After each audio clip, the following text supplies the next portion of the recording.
Radio France Internationale, 16h, temps universel, 18h à Paris, 19h à Gaza. Le journal en français facile. Adrien Delgrange.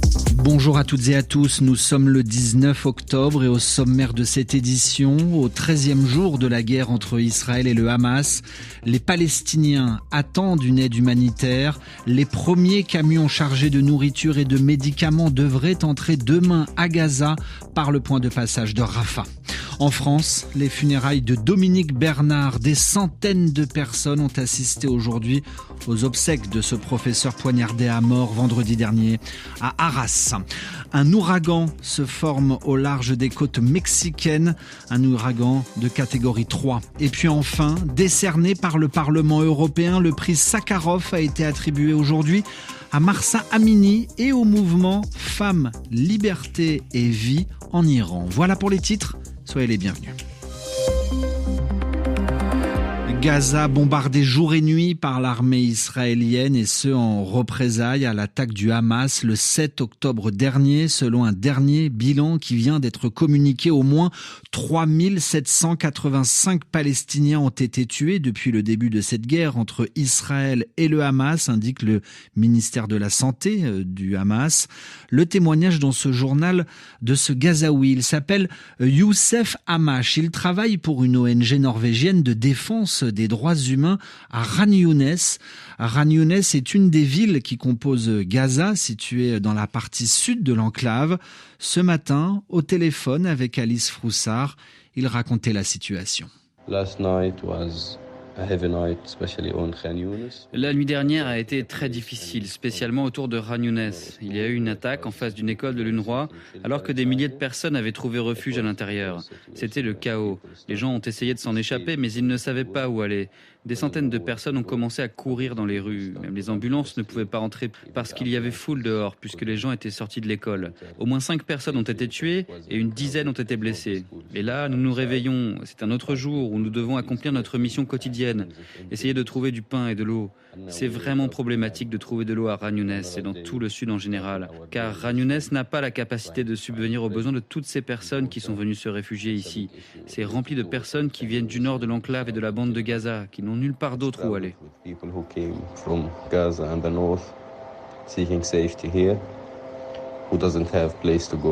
Gaza coupé du monde, les Gazaouis dans l'attente de cette aide humanitaire, dans l'espoir de recevoir des produits de première nécessité. Hier, Joe Biden l'a annoncé pendant son déplacement en Israël. Selon le président américain, le président égyptien Abdel Fattah al-Sisi a accepté de laisser passer jusqu'à 20 camions par jour au point de passage de Rafah, au sud de la bande de Gaza. Les humanitaires attendent avec impatience de pouvoir entrer dans l'enclave. Julien Chavannes.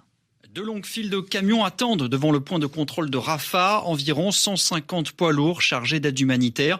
Nous avons pu joindre Lotfi Guet. Il est le responsable des opérations du Croissant Rouge égyptien. Il espère toujours le feu vert des autorités égyptiennes pour faire passer son convoi vers Gaza. On attend toujours l'autorisation pour savoir quelles cargaisons vont pouvoir passer. On ne sait pas s'ils vont laisser passer un nombre limité de camions ou tous les camions. On espère que ce sera possible pour tous les camions. Les Gazaouis manquent de tout, alors laisser passer seulement 20 camions, c'est loin d'être suffisant, déplore Léo Kans, le chef des missions pour Médecins sans frontières en Palestine, joint à Jérusalem. 20 camions, c'est une goutte d'eau, ça nous paraît totalement dérisoire quand on sait qu'avant la guerre, il y avait entre 300 et 400 camions qui rentraient par jour dans la bande de Gaza. Donc évidemment, 20 camions, on est assez surpris parce que c'est dérisoire par rapport aux besoins actuels et à tous les stocks qu'il va falloir remplir, aussi bien en termes de nourriture que de fuel, que de médicaments et que de matériel médical. Sans compter le risque sécuritaire, un tir de roquette ou une frappe aérienne menace toujours les humanitaires. 4 personnes ont été blessées ces derniers jours au point de passage de Rafah, a fait savoir le Caire. Le secrétaire général de l'ONU est en Égypte. Antonio Guterres demande aux autorités un accès rapide et sans obstacle de l'aide humanitaire à Gaza, appelant au passage à un cessez-le-feu immédiat au 13e jour de cette guerre. Enfin, le terminal de Rafah, l'unique ouverture sur la bande de Gaza non contrôlée par Israël, ouvrira demain, vendredi, pour laisser passer cette aide humanitaire. C'est du moins ce que rapportent à l'heure actuelle des médias égyptiens. RFI à Paris, 18h05, un ouragan s'approche des côtes mexicaines. Il s'est formé au-dessus de l'océan Pacifique. Des vents tournoyants à 200 km/h. La tempête tropicale tourne sur elle-même en se déplaçant lentement, environ 9 km/h. Le Centre national des ouragans des États-Unis a relevé Norma en catégorie 3, ce qui veut dire que son intensité est donc plus forte. Et s'il poursuit sa route, d'après les météorologues, il devrait toucher terre samedi en balayant la pointe sud de la péninsule mexicaine. Le journal en français facile. L'actualité en France est cette sombre journée à Arras où tous les regards étaient tournés ce matin vers la cathédrale de cette ville du nord de la France où se déroulaient les obsèques, les funérailles de Dominique Bernard. Le professeur de 57 ans a été tué lors d'une attaque au couteau dans son établissement il y a maintenant 6 jours.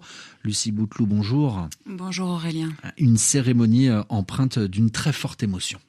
Oui, pour son dernier hommage, la famille a souhaité une cérémonie religieuse sobre et retransmise à l'extérieur de la cathédrale sur des écrans géants. Les proches de Dominique Bernard ont dressé le portrait d'un homme sensible et discret, passionné d'art et de lettres, mais aussi, comme l'a dit une de ses collègues, d'un professeur engagé. Ta silhouette, je la vois dans les couloirs, devant une classe un peu dispersée que ta présence ramenait au calme, parce que c'est Monsieur Bernard. Alors bonjour monsieur, c'était aussi ça ton pouvoir avec les élèves. Tu étais là pour eux, ils l'avaient compris et se nourrissaient en désordre de ta passion dévorante pour la littérature, de ta foi en l'homme, des espoirs que tu mettais en eux. Une émotion palpable également dans l'homélie d'Olivier Le Borgne, l'évêque d'Arras, un sermon marqué par cette question du philosophe Kant. Que nous est-il permis d'espérer ? La question est redoutable. Un homme, votre mari, votre père, votre fils, un professeur, votre collègue, a été sauvagement assassiné dans une enceinte scolaire. Nous sommes tous abasourdis. Quand s'arrêtera donc la violence et la folie du monde ? Y sommes-nous irrémédiablement condamnés ? Le cercueil a quitté la cathédrale vers midi en direction de Berneville où le corps de l'enseignant a été enterré dans la plus stricte intimité. Une cérémonie religieuse à laquelle ont assisté le président de la République, Emmanuel Macron, accompagné de sa femme, ainsi que le ministre de l'Éducation nationale, Gabriel Attal. Enfin, Dominique Bernard a reçu une très haute distinction française. Il a été fait chevalier de la Légion d'honneur. C'est une reconnaissance pour la liberté de penser. Le prix Sakharov, un prix remis chaque année par le Parlement européen. Cette année, il a été décerné, attribué à Mahsa Amini, jeune femme morte en Iran lors de son arrestation par la police. C'était l'an dernier. Un mouvement de protestation contre les dirigeants de ce pays s'en est suivi. Aujourd'hui à Strasbourg, c'est la présidente du Parlement européen en personne, Roberta Metsola, qui est venue annoncer le prix Sakharov 2023. The world has heard the chants of women, life, liberty. 3 words. Le monde a entendu les chants et le slogan « Vie, femme, liberté ». 3 mots qui sont devenus un cri de ralliement pour tous ceux qui se battent en Iran. Ce prix est un hommage à tous ceux qui, avec courage, poursuivent ce combat pour le changement. Le monde vous voit et nous sommes avec vous. La présidente du Parlement européen, Roberta Metsola, aujourd'hui à Strasbourg. Retour à l'actualité française et ce coup de tonnerre à 9 mois des Jeux Olympiques 2024 à Paris, avec une nouvelle enquête du PNF. Le parquet national financier se penche sur des soupçons de fraude autour de l'organisation de la cérémonie d'ouverture, et qui a donné d'ailleurs lieu à des perquisitions aujourd'hui. Et puis enfin, tous les établissements scolaires du département des Alpes-Maritimes fermés demain pour cause de vigilance rouge aux pluies et aux inondations à partir de demain matin, 4 heures. Ainsi se referme ce journal. Merci à tous de l'avoir écouté. À demain pour une nouvelle édition.